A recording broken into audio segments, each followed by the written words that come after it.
If someone's having a negative, repetitive thought, specifically around self-worth, what they believe they deserve in love, where do they start with that thought? 90% of the time, we think the same thoughts as we thought the day before. The challenge with that is the thought that you keep thinking over and over again becomes a belief. And nerve cells that fire together wire together. So the process of change really requires becoming conscious of your unconscious thoughts, which means just because you have that thought doesn't necessarily mean it's the truth.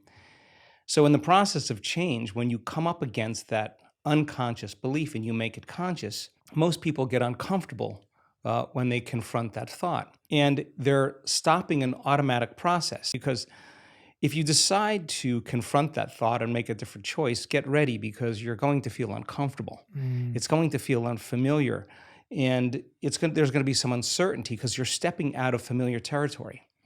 You're stepping out of the known and you're stepping into the unknown. Now, if a belief is a thought that you keep thinking over and over again, with intention and with attention, you'll switch on that prefrontal cortex and assign meaning to the act and start installing new circuits in your brain.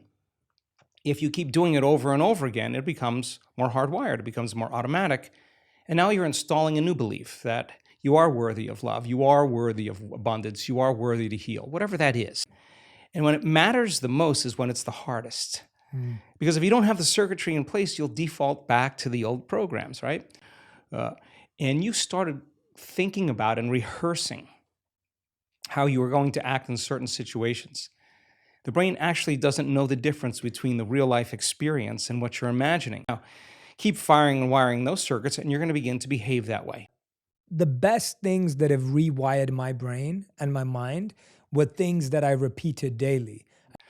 So if your personality creates your personal reality, and your personality is made up of how you think, how you act, and how you feel, if you keep thinking the same way, you keep acting the same way, you keep feeling the same way, your life is going to stay the same because you're the same. Let me begin to think differently. So I got to remind myself how I do want to think, and I have to remind myself of how I no longer want to think, so I don't default and go unconscious.